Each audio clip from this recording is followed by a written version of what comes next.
quick little peek at round 8. Round 8, we're going to do 5 blue single crochets, 12 single crochet whites, exciting, and then 8 single crochet blue, and then we're just going straight back to blue, and we're going to be doing more increases, or no, more single crochets and then some decreases, so that'll be exciting.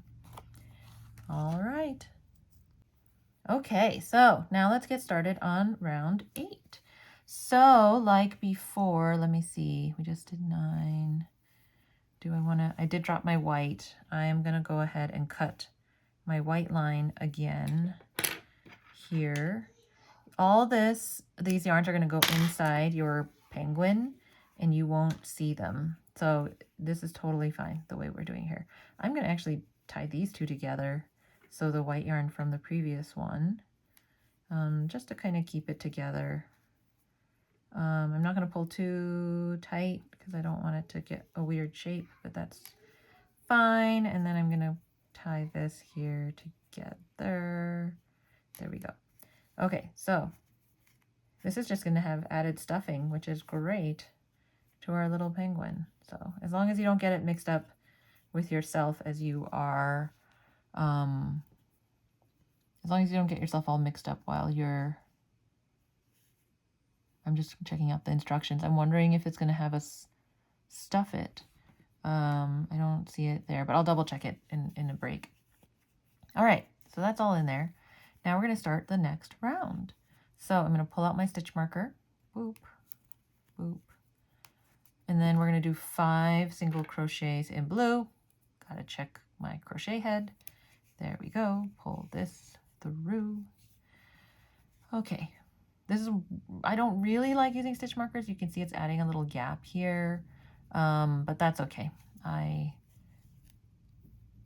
If you don't like it, you can learn how to just count up your stitches this way. That's what I actually do. I don't use stitch markers. I just find where my round ends and I follow it up. Sometimes I'll use landmarks, like right here. There's an increase and an increase, and I know that means I started a new round. So like this is the end of that round. This is the beginning of the other round. It goes this way. So that's 1. And then I just keep following this up. So like right here, I'm able to tell this is my last stitch. This is my first stitch of the next round. So, all right, so that's 1, 2, 3.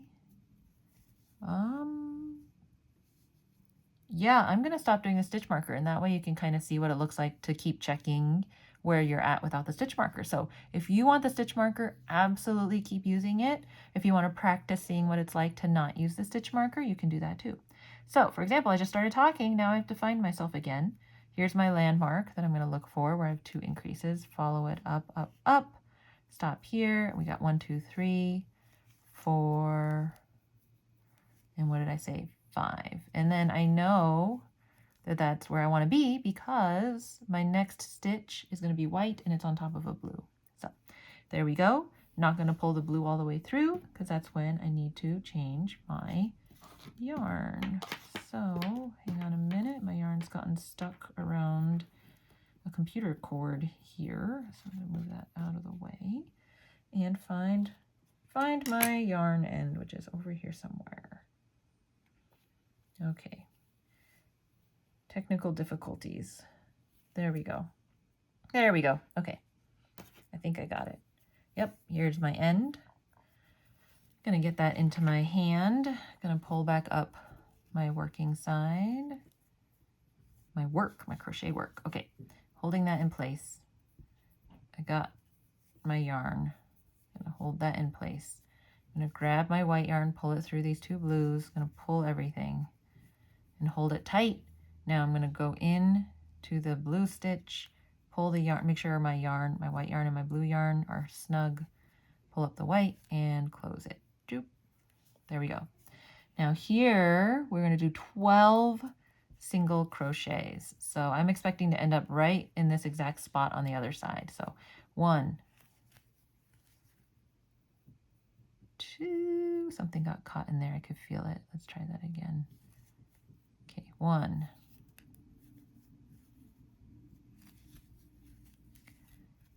2, 2. Oh, see, I'm getting caught on this one. Okay, 2, 3, 4. I can tell the white yarn feels a little different than the blue yarn. It's like a little less slick. 5. I'm going to pull that blue yarn a little bit off to the side. 6, 7. Okay, keep situating myself. Let me see here. 7, 8. I don't know, at this point I kind of, do I want to drop my white yarn? I kind of do, the white tail, I kind of do. All right. Gonna only keep my blue one. 9, 10, coming up towards the end. 11, and this is perfect. So now I know I'm at 12. It's supposed to end on a blue one. Now this is just one thing to note, is because I hid my blue in here, I can kind of see it poking through the white. Not too bothered by that, but if that's something that you don't want to happen, then again, you can drop your blues, tie them off, and then start again with them exactly where you want it to start again. So this is fine for me. There's also so many techniques you can do for color changes. There's actually a way to do it where, let's see, actually this isn't too bad. There's many different ways to do it. So this is one way. You can look it up if you want to do different ways. All right, so here now this is our color change white. So we're going to pull this through, and at this point we're going to drop the white, we're going to pick up the blue, and we're going to put the blue through. And then we're going to do 8 blue stitches. So at this point, let me see, I am gonna bring my white over to here. Oh, sorry, did I lose my camera again? I'm gonna bring my white over here and tie it off there. So I'm gonna just kind of cut this about here. And honestly, this, especially since did I tie this one off? I did. It does not need to be this long. I'm gonna go ahead and give that a little trim as well. Okay, picking this back up. Now we're gonna do 8 single crochets. I have to find my white one in here. That was the last one I was working with. That's this one. Gave it a nice little pull, so it kind of tightened up that stitch a bit. I grabbed my blue and I got my white. Okay, so now we're gonna go in. That's 1. Go in again around my white. That's 2. Go in. That's 3. Go in. That's 4. And then check where I'm at. Okay, and then here I'm gonna tie this off. This white one in here. Make sure it doesn't get lost. Just a regular double knot. Doop. And another knot. Doop. Okay, so there's that. And how many did we do? 1, 2, 3, 4. So we've got 4 more. 5, 6, 7, and 8. And look, we don't have a stitch marker anymore. Ooh, let's double check. Okay, so I'm finding my end here.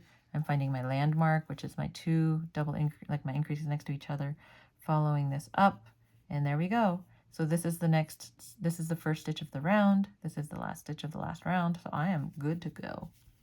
And that, my friends, is round 8.